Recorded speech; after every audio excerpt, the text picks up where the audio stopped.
8h36, c'est notre invité ce matin, Pierre Laurent, secrétaire national du Parti communiste français. Bonjour. Bonjour. Pierre Laurent, vous étiez à l'Élysée hier soir. Absolument, oui. Dîner d'État avec Raúl Castro, c'était comment ce dîner? Écoutez, c'est la première fois de ma vie, moi, que j'assistais à ce genre de dîner. J'étais assis à côté d'un invité prestigieux. J'avais Costa Gavras d'un côté, Barbara Hendricks de l'autre. Donc c'était une soirée agréable et qui était, je pense, un honneur pour la France, parce que il faut ouvrir la voie à un avenir de liberté pour cette île qui reste encore sous l'embargo américain, et le président de la République a eu raison de dire qu'il fallait lever cet embargo. Il a demandé la levée de l'embargo américain? La levée totale de l'embargo, parce qu'il faut savoir que aujourd'hui même exporter un portable sur l'île est un problème, parce que les règles sont dingues. Il suffit qu'il y ait 10% de produits américains dans une marchandise pour qu'elle ne puisse pas être exportée vers Cuba. Donc ce pays est depuis des années à résister à ça pendant des années, mais maintenant il faut l'aider à se développer. Pendant des années, ce pays a traqué, a emprisonné, a même torturé les opposants politiques.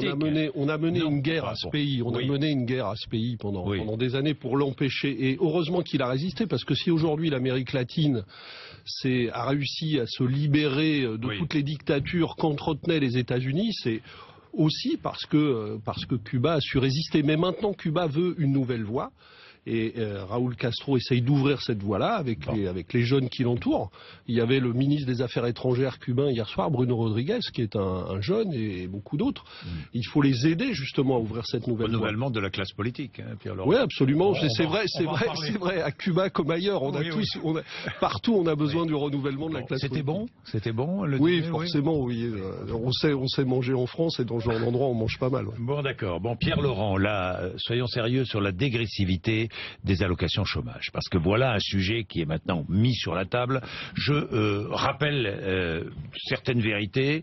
L'UNEDIC, qui indemnise les chômeurs, l'UNEDIC aura à la fin de l'année 2016 près de 30 milliards, je dis bien milliards d'euros de dette. La dette se creuse. La dégressivité des allocations chômage. Il y aura une rencontre entre les partenaires sociaux à la fin, je crois que c'est le 22 février, à la fin du mois de février. Si aucune décision n'est prise lors de cette rencontre, c'est l'État qui prendra le dossier en main, en charge. L'État qui veut faire 800 millions d'euros d'économies sur l'indemnisation des chômeurs. Comment? L'une des solutions avancées aujourd'hui par plusieurs ministres, c'est la dégressivité des allocations chômage. Mais cette solution est incroyable. D'abord, ça n'est pas une solution. Elle a déjà été tentée 2 fois.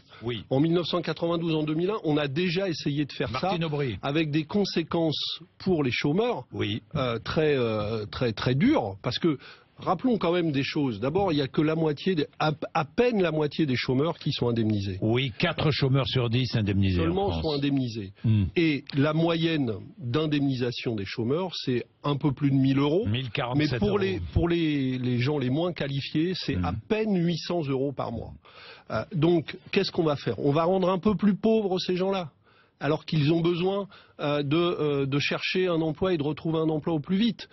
Et on va aller où avec ça? Non, le vrai problème de cette question du chômage, du coût du chômage, c'est justement qu'il y a trop de chômeurs. Donc la seule question, c'est comment est-ce qu'on crée des emplois et comment on aide des gens à retourner à l'emploi. Dans l'immédiat, on ne crée pas d'emplois comme ça avec un coup de baguette magique. Vous savez que le temps pour créer des emplois n'est pas un temps immédiat, Pierre Laurent. Mais attendez, pardon. Mais cette idée de rendre les allocations chômage dégressives. Alors, la durée ou le montant, hein, on ne sait pas.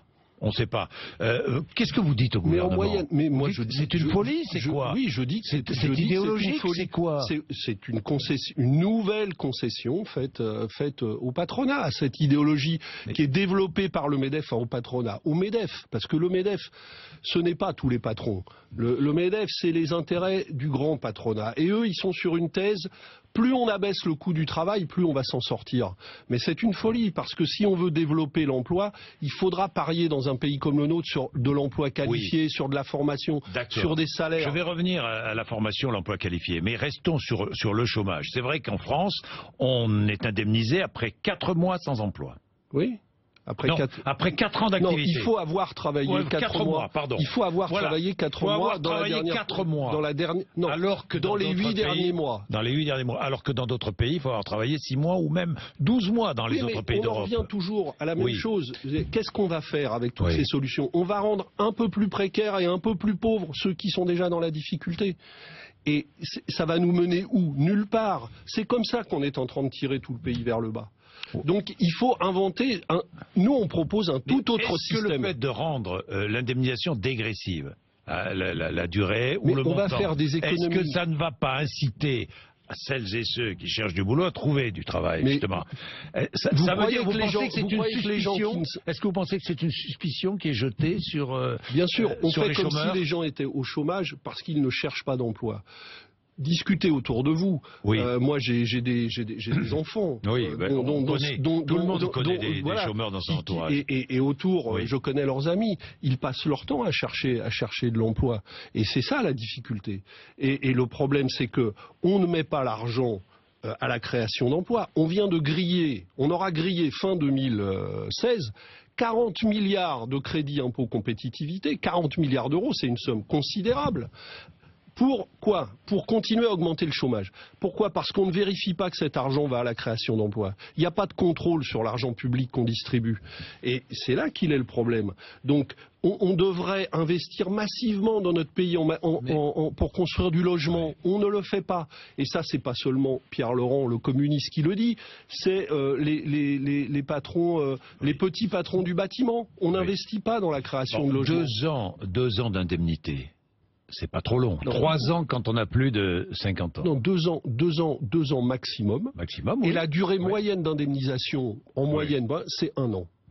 Donc les gens passent pas leur vie 3 ans maximum quand on a plus de 50 ans. Hein. Et rappelons ce qu'on a dit tout à l'heure sur les indemnités. C'est-à-dire quelqu'un qui reste 2 ans au chômage, indemnisé, il touche même pas 1 000 € par mois. Avec quand même le plafond, l'un des plafonds les plus élevés du monde. 6 200 € maximum net, hein, le chômage. Oui, mais on pourrait baisser ce plafond, non? Peut-être qu'on pourrait le baisser un peu. Oui, effectivement, c'est une question qui pourrait se poser. Mais c'est pas là c'est pareil, on gagnerait pas d'argent. Mais surtout, je pense qu'il faut inventer quelque chose de très nouveau, que nous on appelle la sécurité d'emploi et formation. C'est-à-dire, plutôt que de mettre des gens au chômage entre leurs périodes quand ils sont obligés de changer de travail, on devrait inventer un nouvel âge de la sécurité sociale où on passerait de l'emploi à la formation. On garderait un revenu pendant cette période et on sera accompagné dans le retour à l'emploi. Plutôt que de mettre de l'argent à être gâché comme il l'est aujourd'hui, eh bien l'argent disponible pourrait être mis dans un fonds national de sécurité, d'emploi et de formation. Cette proposition-là qu'on porte depuis des années, personne ne veut la discuter. Or, c'est vers ça qu'il faut aller, parce qu'on va de plus en plus être obligé de changer d'emploi. Oui, eux, ils avancent. Certains appellent ça la sécurité sociale professionnelle. Mais il faut aller vers ça, parce qu'on va être de plus en plus dans une société où on va changer d'emploi au cours de sa vie, où on va être obligé de changer d'emploi. Donc il faut accompagner les gens dans cette mobilité, mais en sécurisant leur vie, pas en les faisant repasser à chaque fois par la case du chômage, qui est la case de la pauvreté. Autre solution, une progressivité, au lieu de parler de dégressivité. C'est-à-dire que vous avez un travail, vous vous retrouvez au chômage. Les premiers mois, vous touchez peu. Et à mesure, plus vous restez au chômage, plus on vous aide, plus on vous offre de formation, plus on vous donne d'indemnités. Ça serait peut-être pas mal, non? On renverse. Ce serait à réfléchir. Et de la même manière que dont les cotisations sociales, on pourrait réfléchir à les faire évoluer pour les moduler. Alors justement, c'est-à-dire des entreprises qui créent l'emploi et qui favorisent l'emploi pourraient avoir une sorte de bonus en quelque sorte, tandis que celles qui utilisent l'argent pour licencier alors qu'elles font des profits, par exemple, elles verraient leur cotisation sociale augmenter. Il y a des idées à avoir. Il y a des idées à avoir, il y a des idées à mettre sur la table. Hein. Oui, le débat politique manque singulièrement d'idées nouvelles. Donc il faut renouveler totalement le débat politique. Mais c'est pour ça que moi, depuis hier soir, j'ai installé un nouvel espace. J'appelle ça les lundis de gauche. Tous les lundis soirs, au siège du Parti communiste, devant des centaines de personnes, je vais inviter des syndicalistes, des intellectuels, des responsables politiques, pour croiser leurs regards et inventer des idées nouvelles. Parce qu'il faut un nouveau projet, et un nouveau projet pour la France. Mais dans l'immédiat, il y a près de 30 milliards, il y aura 30 milliards de déficit à l'Unédic. Vous faites quoi? On augmente les cotisations? Mais non, mais il faut des salariés, des chefs d'entreprise. Mais la question de créer de l'emploi, ça peut aller plus vite qu'on ne le dit. Ne faisons pas comme si c'était impossible de retrouver... Pour vous, le chômage va rester très haut tout au long de l'année 2016, ça ne va pas baisser. Tel qu'on est parti, c'est-à-dire avec les politiques qu'on continue, évidemment et malheureusement. Mais je pense qu'on peut inverser la donne rapidement. Et on devrait... Rapidement, comment? Eh bien, je le dis, il faut lancer des programmes de création d'emplois immédiats. En matière de logement, on a des besoins immédiats. En matière, des grands chantiers, en quelque sorte. Oui, des grands chantiers. Nationaux. Dans des domaines. Mais on a beaucoup parlé de la COP 21. Mais si on veut réussir la transition énergétique, il faut des nouveaux emplois. Tout le monde le dit. Donc, il faut finançons plutôt la création d'emplois que d'aider, que financer le licenciement. Vous savez que les ruptures conventionnelles, c'est-à-dire ce truc qu'on a inventé qui permet à un patron de se séparer plus facilement de son salarié, ça coûte au fonds public 5 milliards d'euros. Donc les programmes de licenciement coûtent beaucoup d'argent, contrairement à ce qu'on pense. Et on ferait mieux de mettre cet argent sur la création d'emplois. Dites-moi, Pierre-Laurent, si je suis électeur de gauche, pas particulièrement sympathisant du gouvernement, mais à gauche, vraiment très à gauche, je suis perdu.